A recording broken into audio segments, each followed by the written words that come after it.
Welcome back to Sunday Vibes 1 and all, the show where you send in your questions and we provide some answers. Today on the show we've got George Wright. He's replacing Patrick Van Straten, who is still on honeymoon. I didn't get invited to the wedding. I'm still fuming. Christopher Hamill's here as well. Embarrassing. And Chris has got a very special segment for today's show. Christoph, what is it? I've had to sit in the middle, by the way, guys, to separate the gingers. It's a ginger sandwich, but yes, I will be interviewing Yungen later. About halfway through, so stay tuned for that. Buzzing for that. Let's get the first question then. This comes from Yaber Hot Dog. He says, if you could go back in time and stop any transfer from happening, what would it be and why? Great question. George Wright, kick us off because you look excited, mate. Van Persie to Man United. Why? What do you mean, why? Our best player. What do you mean? What do you mean? Our best player at the Emirates ever, basically, apart from Okay. Thierry Henry. At the Emirates? Apart from Big Tez. Yeah. Just scored, 30 goals in the league the year before? Yeah. And sold the title for United for 24 mil. But what a signing it was for United. Incredible scenes. And I mean, his legs were shot a bit the year after, but it was because that was the year where Cazorla came in, Giroud came in, and every other team looked absolutely shit. So if United never had Van Persie, there's no way you win the league. Because the season before as well, we lost on goal difference, didn't we? So bringing in Van Persie won us the title. City always have a dodgy year after they win the league, and if we had Van Persie in front of Cazorla instead of Giroud, we would have been champions for the league that season. yeah, but he pushed it through, no?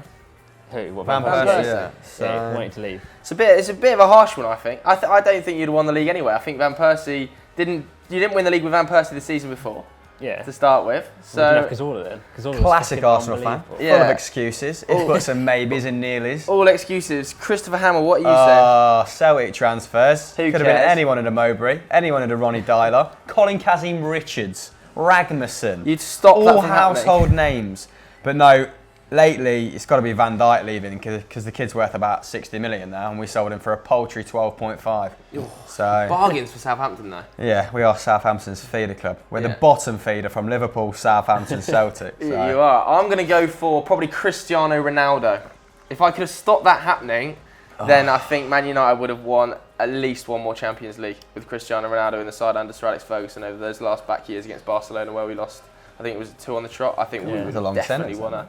$80 million was a bargain for him as well. It was a bargain. At the time, Still. it didn't look like it. So, yeah, Cristiano Ronaldo, although if I'd have stopped him even once, he'd have probably left the season after. Yeah, because you did well to retain him for that last year. Exactly. Didn't you? So. Also, maybe Paul Pogba. You've got to say Paul Pogba. If you could go back and stop Paul Pogba, it's cost us like 100 million, isn't it? That one mistake. Saved you a bit of cheddar, yeah. So I'll go Paul Pogba. What do you guys think? Who would you stop from moving? Let us know in the comments down there in that box. Type away. Next question. This comes from DJ Snape.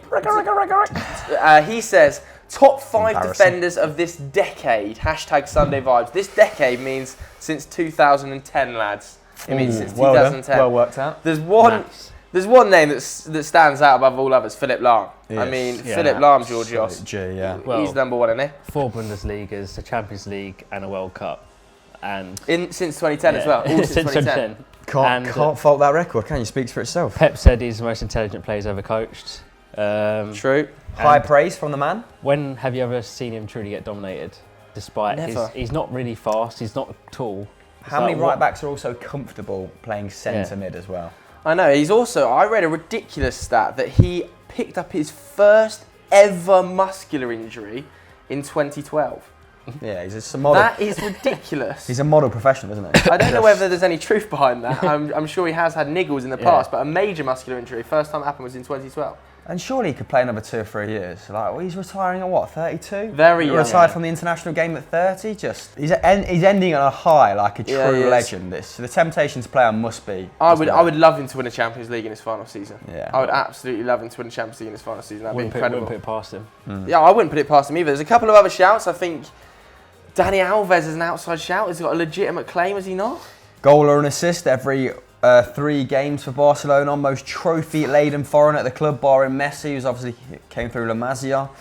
So, yeah, he's got a definite claim to that title. I think he is the whole right side of that Barca pitch at times because Messi drifts so much. So when he was at Barcelona, he dominated a whole flank by himself. That's how good he was. He's definitely, in my opinion, one of the greatest Brazilians ever to play in Europe. We're 2 years on from his exit, and they're still trying to find a solution for that right-back berth now, aren't they? Alexi Vidal's not really working out, although he was playing well before his injury. Sergio Roberto looks like he's going to be deployed more as a midfielder than a right-back after that mauling at PSG. They're not really playing with full-backs anymore, are they? No, it's very strange. Back with Rafinha's been dropping back. Yeah.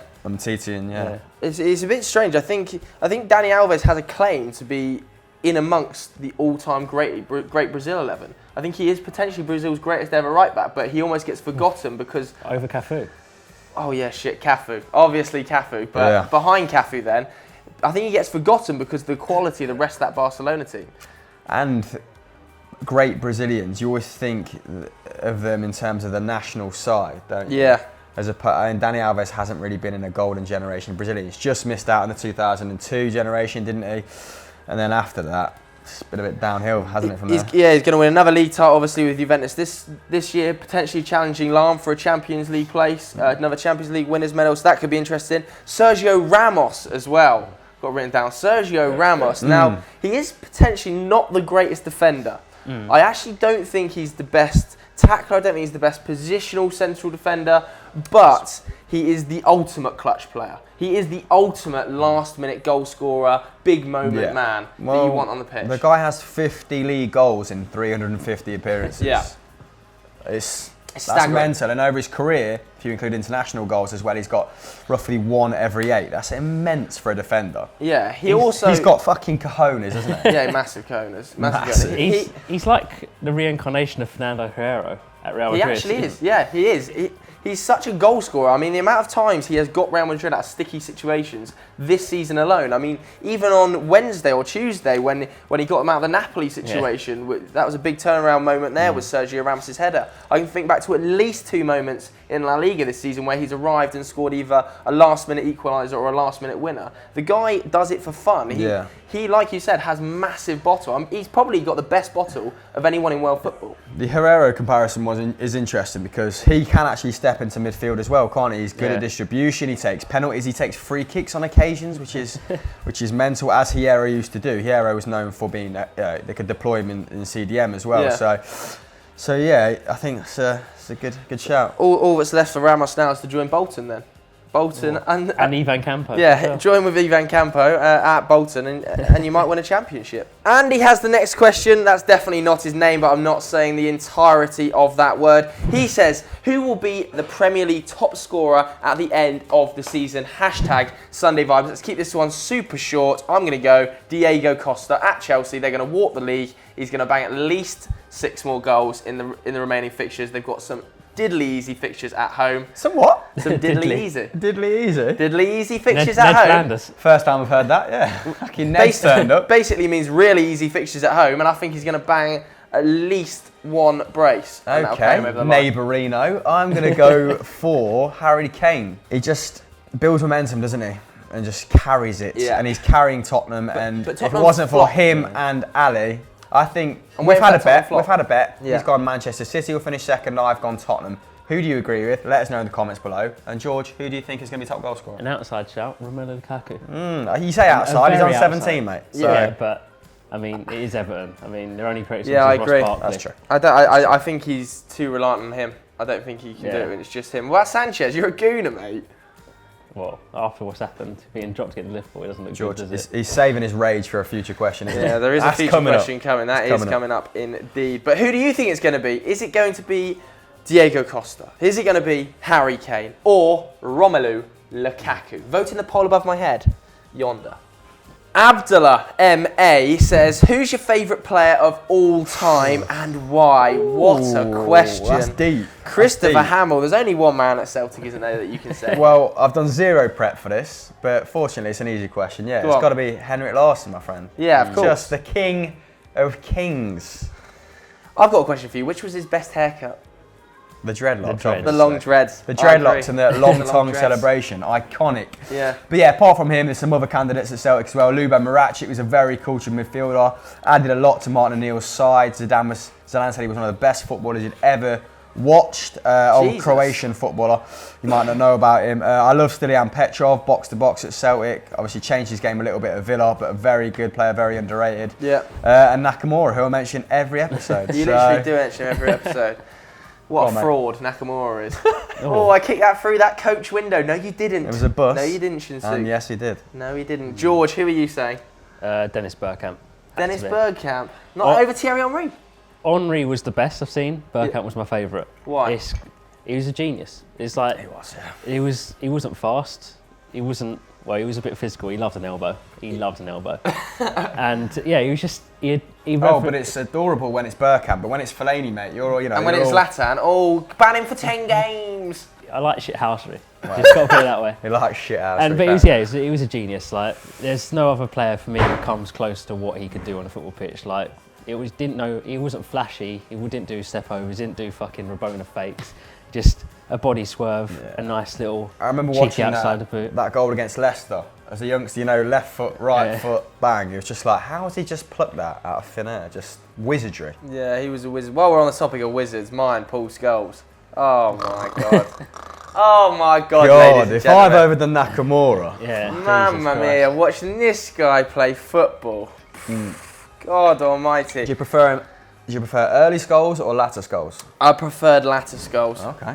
Don't get me wrong, there's no better sight than watching Paul Scholes arrive in the pocket. About 5 yards out from the penalty area, ball rolls back to him, Paul Scholes arrives, and that's possibly the best sight in the world, honestly. But the latter Scholes, I've never seen a central midfielder, even to this day, dictate play the way Paul Scholes could. This guy could have slotted into Barcelona. You've heard Xavi and Iniesta's obviously talked about him loads. You've heard Zidane talk about him loads. He could do everything. He could distribute long, he could distribute short, he could dribble, he could go past players. He had an absolute cannon of a right foot when he wanted to. When he's 20 yards from goal, he was murdering the stanchions. Honestly, they were unstoppable shots. Killing season times. ticket holders for fun. And I have to say, he was by far the most cultured Englishman of the generation. Yeah, so what do we do? Put him on the left wing. Yeah, let's stick him out on left mid, Sven-Goran Eriksson, you cock. Anyway, Paul Scholes for me. I had nearly every single Manchester United shirt of Paul Scholes in the back growing up. Just an Until you icon. bought that one with Falcao on the back. Embarrassing. Yeah, well, that was a mistake, wasn't it? That was a mistake. And I'm paying for it to this day. But yeah, Scholesy for me. But who's your favourite player of all time? And can you even come close to Paul Scholes? Probably not. Let us know in the comments below. Hope R has the next question. What clubs do you secretly have a soft spot for? Now, George Wright is the most miserable man at Football Daily. I want you to lead us off. Cheer the viewers up. Look at that face. There are some teams that you love watching, like Barcelona yesterday, for example, was quality. But he's always slagging Barca off in the office. Yeah, but I don't particularly like him. I don't really like any other club. Why would I like another club? Why would I have a soft spot for any other club? Oh, play the game, mate. Misery guts. Right, okay. seeing as he don't want to answer, Christoph, you're going to have to help us out. Maybe Liverpool. History overlaps quite a lot with Celtic. Obviously, they stole Kenny Dalglish from us, but I think we stole. We're going to have a walk alone from them. Yeah. So we'll call that 1-0. And St. Pauli. St. Pauli fans love Celtic and hate Rangers just by proxy. Really? Just by loving Celtic. Yeah, there's Sevco banners and stuff at their game. I think it's hilarious. So I've got to say this. Yeah, the boys from Germany. I've got a couple. Ajax, for one. Really like Ajax. Did my dissertation on Ajax when I was at university. Oh, uni. How culture and society affected football in the Netherlands between 1960 and 1980. What did you get? What a dissertation. Got a first. Did you? So, well done, mate. Eat that. And I also think Tottenham Hotspur. Tottenham Hotspur. I don't know why. Some of my dad's side of the family support Tottenham Hotspur. That's probably why then. And yeah, probably why. But I don't know. I just quite like how they play football. I quite like their attacking philosophy production of English youth. I quite like that aspect of their game. I like how Pochettino's playing football with them at the moment. They're a good watch. They're a good watch. So I'll go Tottenham Hotspur and Ajax. The next question, George, you might have to take this one. This comes from Paddy McAuley. He says, what do you think of Sanchez and Arsenal? Hashtag Sunday vibes. Go on, mate, lead us off. What are you thinking? Well, it's not looking good, is it? Let him have it. Put it that way. Why not? Because he's definitely leaving. There's no reason for him to stay at the football club. There's no reason for any good player to stay at Arsenal Football Club at the minute, bar money. What's the point? We signed Ozil and Alexis. We haven't improved anything. Won a couple of FA Cups. Even Louis Van won an FA Cup, so that's not really great. Now, obviously, he's your best player, but that sort of incident where he's smiling on the bench after a 5-1 drubbing, and like his general attitude and demeanour on the pitch. Do you want to keep him? Is his attitude poisonous? I just think it'd be better for him, Ozil, and Wenger just to leave, and we could just start over again. Start fresh. What's the point of keeping a player who clearly doesn't want to be there? What's the point of pandering to him? But why does he not want to be there? Is it because of Wenger? Because if Wenger leaves, then surely he's got every right to want to stay. I think it runs deeper than that, to be honest. I think our board really does not give a shit of whether we compete or not. They all just care about The cash. making a bit of bunts. But So I get that Sanchez wants to be at a club that wins trophies, and he has been throughout his whole career. And you know, he's won the FA Cup with Arsenal, but where does he want to go next? Why is it? It's like he's already got a move in the offing. Like, yeah, I wouldn't be surprised. I think Juve maybe. I think he'll definitely end up at Juve or PSG, even after watching PSG last night. Yeah. He's not. Let's face it, he's not the brightest of players. You didn't see him with in a tunnel. Do you remember when Man City had the Gundogan shirts? And he asked who he was. Yeah, he asked Bravo, "Oh, is that a youth team player?" It's like, it's not really, is it? Jesus So- Christ, that's embarrassing. Yeah. But He watches zero football outside. his of training. his life is play football on weekends and spend his time being looked after by his dogs during the week. So But then Raised by dogs. you are feeding that obsession. You've got a banner about Alexis Sanchez's dogs at your stadium. it's just taking the piss. It's It not is taking the serious. piss. Yeah, it's a little bit but- tongue in cheek. I don't Yeah. mind that. But it's. I try and keep Ozil. You told me an interesting stat in the office about the average distance covered. Is it per game or per season? And Ozil's actually covering 4 kilometres more than Sanchez at the minute. This season, Which is mental. Sky showed that in all the 90-minute games, Alexis has not run more than 10 kilometres. He's played 20 90-minute games. Ozil has played 16 90-minute games. He's run over 10 kilometres 14 times. Right, okay. Giroud completed 6 90-minute games over 10 kilometres every time. That's mental, because everybody associates Sanchez with that hard work. It's a myth. I kind of agree with you. I think Sanchez is gone. I think if I was to predict now, I'd say Sanchez will go to Juventus. I think that's almost a stickler. I don't think he's going to go to PSG, especially not with Unai Emery's current situation. Well, that sort of betray his image as a professional who wants to win credible trophies. Well, if he went to Juventus, it wouldn't though. Well, the Serie A's got a lot more glitz and glam to it, and like a prestige than League One. Yeah. Definitely. I think he goes to Juventus. I think Ozil stays at the club. I completely agree with you. I think Wenger goes to PSG. And I think Alex Oxlade-Chamberlain goes to Man City. You heard it here first. I've got a feeling in Old the copper bladder. bollocks. What? Copper bollocks. That's rude. The best name of the day has the next comment, Joseph, 6209. Big up, Joseph. He says, who is the best free transfer ever? #Sunday vibes. I'm going to go Pogba to Juventus. Oh, I'm bored of hearing about. Yeah, but he's got. They sold him on for £90 million. Outrageous manoeuvres. Back to the club let him go as well. Yeah, exactly. Also, Robert Lewandowski from Borussia Dortmund to Bayern, crippling their rivals in the process. Doesn't get much better than that. What about you, Hamster? Larson to Barca, won them the Champions League when he came on, changed that game round. That springs to mind. Great. Yeah. Wonder why. Potentially Pirlo to Juve, deemed surplus to requirements at AC, then won 5 Scudettos in a row, playing in that sort of regista role. Yeah. Just an absolute G. George, I've run out of thought. A certain Sol Campbell, bit of a outfield shout. bit of a maverick now, to say the least. Yeah, trying to get people fired on Twitter and You're running as a better than Conservative MP. Not sure about But, yourself. Better than that. Double in his first season moving from Spurs on a free transfer. Yeah, that is ridiculous. And also, He was the captain as well, wasn't he? Yeah. Yeah, as the captain. And the Judas banners came up quickly, which must have melted Tottenham fans' hearts. Honestly, that's Russell. harsh. But who would Hold you it. pick? Who do you think's the best free transfer ever? Pirlo, Pogba, Lewandowski, Sol Campbell? Really? Vote in the poll. Just there. Just before we delve into our next question, yes, you guessed it, it's Yungen time. Oh, obviously a big fan of him, Joseph. Yeah, let's get rid of you pair and a new set of clothes for me then. Well, hello there, guys. We've got rid of Pat, we've got rid of Joe, and we've subbed them in for South London's very own Yungen. How are you, sir? How good. Pleasure to meet you, man. Happy to be here with So you. we've got some questions for you Yeah. of coming from our viewers and from us.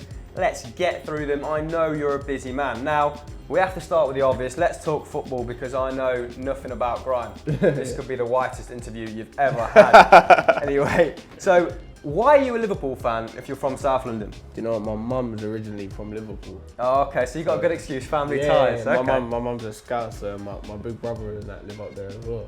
Yeah? My mum's a proper fan. Even my dad didn't have a thing. I had to be a Liverpool fan. She's the boss. Yeah. Family curse, just like me, Yeah. I'm afraid.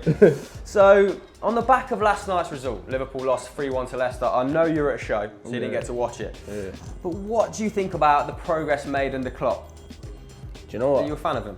I really like Klopp, yeah, but he does some strange things, man. Like, Yeah. he's very stubborn, like. Plays the same system all the time, Yeah, doesn't he? and the Lucas thing at centre back, I'm not with it, man. He got rid of Sacco, and I feel like whatever problems I was having behind the scenes, we don't know. But I feel like he was being very stubborn. Yeah, keep him as a squad player, Saka. Yeah, like we can't be playing Lucas Leiva centre back. We shouldn't even be playing Lucas Leiva. Anyway. I think that's point proved last night as Jamie Vardy tore him a new arse. Yeah, he did. Anyway, this comes in from Rahul, and he's asked, would you keep or sell Sturridge? I think they know that you know Sturridge. We had a lot of Sturridge-related questions. And who would you sign if Liverpool did let him go? I wouldn't keep him if I wasn't going to play him. I wouldn't keep him to sit on the bench. I feel like Too good to be on the bench. yeah, like I feel like the system we was playing when we had Suarez and Sterling and Sturridge, it fit Sturridge's game. Yeah. And I feel like he's a goal scorer. And I feel like you kind of got to build the team around the goal scorer. Like I feel like Manchester United build the team around their goal scorer. Manchester City build the team around their goal scorer. Do you know what I mean? We don't do that. Obviously, he comes on for 20 minutes and we say, oh, that's his chance. We know he's a goal scorer. Yeah. Do you know what I mean? So I feel like he needs a good run. But yeah, I would keep him, personally. Yeah, so would I, definitely. Definitely take him at Celtic anyway. He scored about 100 goals in the SPL. And this comes from Curly Zach, and he's asked, what is your favourite football memory growing up, and who is your favourite Liverpool player ever? Steven Gerrard, definitely my favourite player. gotta be. He's Captain, fantastic. he's my hero. Like, he's nearly brought tears to my eyes. Yeah, either the Champions League moment against Olympiacos, Classic. or do you know what was a big moment for me? Do you remember World Cup '98, Michael Owen? That was a moment. He was a Liverpool player then. That was when he's an absolute baller. Yeah, and then he went to Man United and we don't like him anymore. But Cut ties. that's Let's move on to Grime. Can't all be about football, much to my chagrin. But as someone who isn't knowledgeable about the Grime genre, by my own admission, break down your style and your inspirations for me. yeah. I don't do like just Grime. So Yeah. like, I'm just like I'll just say I'm just a musician. Yeah, like if I want to make a girl song, I'll make a girl song. Like but the energy that Grime brings alone, like I've seen it like at my shows. Like that's my show, part of my show that everyone like looks forward Gets to. up The for, lads gets pumped are up for, for. yeah. Yeah, like we're like, all right, Yungen, enough of these girl songs now, mate. Let's have it. You know what I mean? So it's more than just the music. Do you get what I mean? Like the kids feel part of Grime now. Got a bit of a movement, hasn't it? Yeah, Stormzy man. and whatnot. Yeah, Stormzy is killing it. Skepta as well, killing it. Like they're at obviously the forefront and taking us and breaking them down doors. You know what I mean? So You clearly plan to step up this year. You've got gigs in Manchester, Birmingham and London lined up, haven't you? And you're doing wireless again, higher up the bill on the same day as Skepta. Yeah. Now, is this the year that you enter the mainstream, do you think? Is this going to be a big step up for you? Are you excited? Yeah, no, I'm very, very excited, man. I feel like every year I've just been progressing in my own, like I've been trying to hit my own targets and my own achievements, you know what I mean? And I'm right where I want to be now. I'm in this summer, I'm in this summer, and hopefully we drop like an album early next year or the end of the year. Okay, So because that's another Twitter question. They said, ask Yungen why it's been a little bit dark for a while. Is he planning an album? Is he dropping an album? And obviously you are, so. Yeah, I've just been recording, man. Like, because when you're doing like shows all the time and you're doing like interviews all the time, you don't get a chance to just go away and just like make your tunes and make what you want to make. And I got into before I was getting into the habit of just like making tunes to make songs. I'm just trying to get the best music possible. A bit more thought behind it, you can be a bit more methodic. I get that. So yeah, man. This is probably my favourite question of the day. It comes from Lateef Ojatola. And he's asked, what is your ultimate Grime, not necessarily just Grime, five-a-side team, and what would it be called? Including myself. Including yourself, so I you could and have four of been us, yeah. I'd have Big Nasty, Big Nasty's What, in my goal? guy. Yeah, that go defender. Yeah? Defender. Just shutting Yes, people down. defender. That's not a bad start at all. Big Nasty. Do I have to have a goalkeeper? Can you play rush goalie? You can play rush goalie. Okay, I Big Nasty. I love Scorcher. And you know what's mad? He's got a lightning tattoo on his face. Right. So he's like lightning. You don't mess around. Yeah, Scorcher, he's very sick. I love Wretch 3-2. Why not? Like Wretch he's the brains. He's the brains.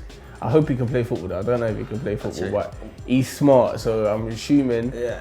And if he can't play, he can get on the sideline and be manager. You got one more. No, I love Stormzy. Okay. Yeah. Yeah, target man. Target man. Target man. Ibra. Yeah. I can see him throwing The some elbows. Ghanaian Ibra. Yeah, I've got him. Stormzy. Right, Yeah. that's it. There's his five-a-side team. You heard it here first. They're going to be playing football daily soon. Yeah. Youngen's is gonna link us up. We're gonna do it. And finally, your predictions for the Liverpool-Burnley game today. What do you think it's going to be, big man? Do you know what? Like, I just want to be like, yeah, we're gonna turn them over.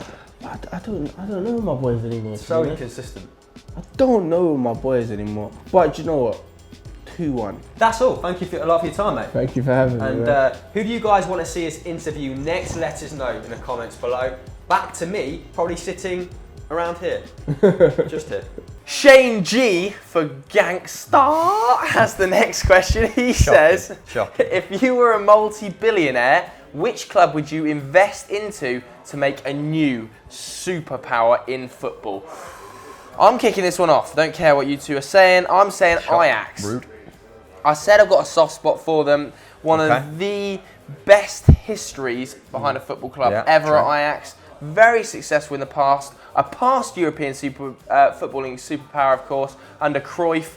I have to say, over the last few years, it's all gone to pot. And Van Gaal as well, Yeah, they've got such a young team there, but every single season they lose a future superstar. We've seen it happen over and over and over again. When a club comes in with money, similarly to Celtic, they have to sell. They are now a selling club. I would like to see a huge investor put enough money behind them that they didn't have to sell. Yeah, I can't imagine Dolberg being there too much longer. Exactly. I'd like to see them bring a few players in as well to really revitalise that team. I think everybody would like to see Ajax challenging deep into the Champions League again. Obviously, from next season, the Eredivisie will lose its automatic Champions League place, Really? which is a real shame. Everybody likes That's to see... disgusting. Everybody the likes top to see leagues Dutch get teams in there. guaranteed spots. They're I not know. the champions. So the champions of the Dutch league have to go through qualifying. I think that's appalling. I think Ajax, over the last few years, have struggled. And I just want to see them back up there. I'd love to see, like, you know what I mean, a real superpower come out of Holland. And I think it has to be Ajax. It'd be a great city to live in as well, Amsterdam. You've got to go for them. Ajax, what are you saying, George? I'm going to go for a club that's actually on the brink. It's so close. Go on. But it's just lacking the financial firepower, and it's Sevilla.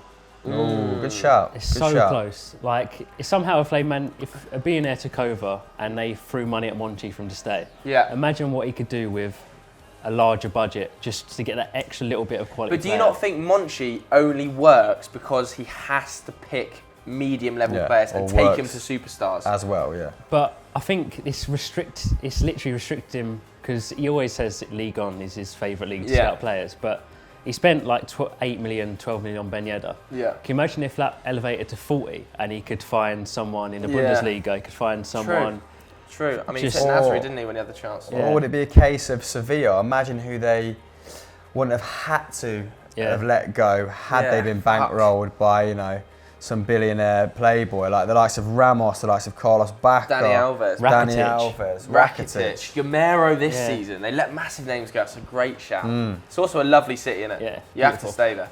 You'd love to live there. A lovely tan, mate. Well, not for me and George. that'd be Get a bit of a burn on, but equally it's a lovely football club, isn't it? So what can you do? too. Hamster? That fucking pair of albino lobsters. I'd go for... Oh, I should have probably thought about this when you two were answering. Maybe Miami, you know. Yeah. Give Nesta a bit of money. Let's challenge the likes of LA Galaxy. You're taking on Beckham. Let's take on Beckham. Why not? I've got a better lid than him. No, you haven't No, got I a better haven't. lid than I him. haven't. You absolutely haven't. In fact, One day. Who do you think's got the better lid? Somewhere. Chris Hamill or David Beckham in his prime. I'm not talking Cornrows Beckham, I'm talking Don Beckham. Vote in the poll above my head right now. Bex or Hamster? Only one winner. I also look better in H&M underwear, so... Liar. Guttage. Amazing Killer 9, not 1, 2, 3, 4, 5, Not 6, 7, or something 8. to brag about either. 9. He says, who is the best Dembele right now? There's some names there, lads. Who else? There's 2 Moosas. The big Celtic Moosa, doing bits up in Scotland. Bits There's and the bobs. Tottenham Moosa, aka the Octopus. Wide, can't get the ball off him, limbs everywhere. And there's also Usman over at Borussia Dortmund. Usman. There's also Karamenko at Celtic as well. 13-year-old He's GE. like 13, mate. Yeah, so it's plays for Scotland under 19s. Well, It's embarrassing, soon, really, soon but- to play for England, no doubt. Who would you go for? I think Usman. Usman's carving out the Bundesliga. Yeah. What has he got? 9 goals, 6 assists so far Yeah, this most season. assists He's- of any he's under 21 player in 19. Europe. Yeah. Mental. I George? think it's got to be the Spurs one. Musa, Yeah. the Octopus. Mate, I've never seen anyone play. Retain the Yeah. ball. It's unbelievable. He's too strong. He's got is. quick Too feet. strong. He's Too too strong, if strong anything. for anyone. Yeah. Like no, you see you can put like fucking brick shit house next to him and he still wouldn't lose Yeah, he the does ball. boss him off. He bosses Paul Pogba off the ball. There was a good quote from Jan Vertonghen about Musa where it says, "I don't think me or any of my teammates can actually put into words how good Musa Dembele is." So high praise from your peers, always what you're looking for. But no, I agree, Usman. Usman, yeah, Usman's going to be a future Ballon d'Or winner. I don't think there's any odds on. competition. I mean, the guy is 19. This is his first season in the Bundesliga, and he's tearing it up. Borussia Dortmund have been distinctly average. So imagine how good he would be at a superstar team. Obviously starred in last night's win against Benfica as well. Yeah, so- obviously this is shot on a Thursday, so Spoiler alert. So that's all we've got time for today, boo-hoo. But next week, we've got Andrew Henderson, the world #1 freestyler and fellow YouTuber, sat right here. So get your questions in with the hashtag SundayVibes for next week's episode right now. Thanks very much to George Wright for joining me, Christopher Hamill for joining me, you guys for sending in your questions, and we'll catch you later. Sayonara. Car horn.